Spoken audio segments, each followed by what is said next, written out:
5 जुलाई को मोदी सरकार का बजट पेश होने वाला है। एक बार फिर देश को उम्मीदें हैं इस बजट से। मोदी सरकार के बजट में इस बार शिक्षा पर भी सभी की निगाहें हैं। देश के नौनिहालों के लिए सरकार ने क्या वादे किए थे और उन वायदों पर कितना खरा उतरती है सरकार, आइए आपको दिखाते हैं एक रिपोर्ट।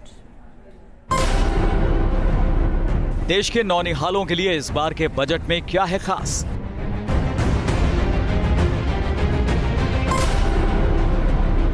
शिक्षा को लेकर इस बार निर्मला सीतारमण के बजट में क्या है खास? पिछले 5 सालों में कितनी बदली देश की शैक्षणिक हालत?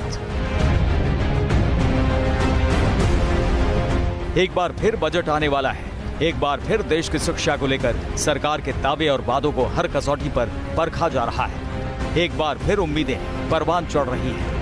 इस बार वित्त मंत्री निर्मला सीतारमण के पिटारे में शिक्षा जगत के लिए क्या है ये समझाएं। उससे पहले देख लेते हैं सरकार ने पिछले 5 सालों में प्राथमिक और उच्च शिक्षा पर कितना खर्च किया है। आंकड़ों के मुताबिक मोदी सरकार ने साल 2015-2016 में शिक्षा पर करीब 69,000 करोड़ रुपए खर्च किए।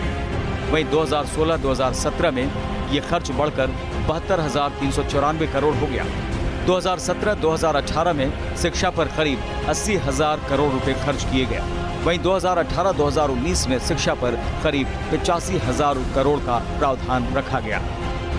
आंकड़ों से जाहिर है कि साल दर साल सरकार ने शिक्षा को बेहतर बनाने के लिए फंड बढ़ाए, लेकिन हकीकत यही है कि इस क्षेत्र में जितनी तेजी से काम होने चाहिए वैसे नहीं हुए।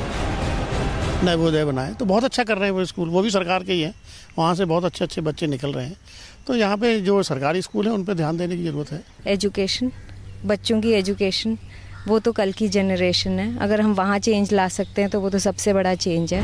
देश भर में नए एम्स, मेडिकल कॉलेज, IIT खोलने की सरकार की चाल सुस्त है, तो वहीं चुनौती शैक्षणिक क्षेत्र में बढ़ती बेरोजगारी को रोकने की भी है। एक रिपोर्ट के मुताबिक साल 2017-2018 के बीच शैक्षिक क्षेत्रों में बेरोजगारी का आंकड़ा 54.4% हो गया, जो पिछले 45 साल में सबसे ज्यादा है।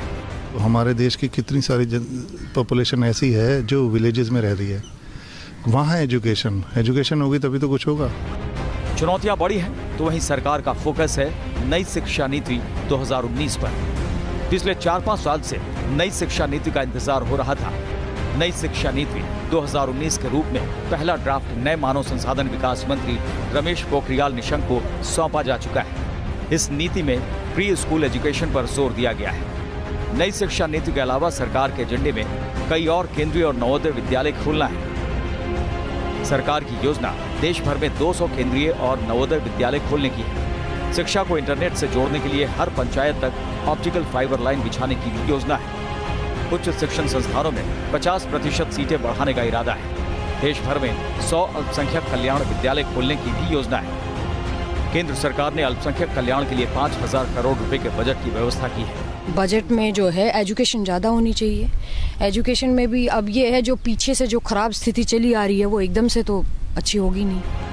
शिक्षा की दशा और दिशा बदलने के लिए सरकार के पास प्लान तो बड़े बड़े हैं, लेकिन इन योजनाओं और कार्यक्रम को पूरा करने का रोड मैप क्या है और अगले 5 सालों में ये पूरा कैसे होगा, ये देखना दिलचस्प होगा।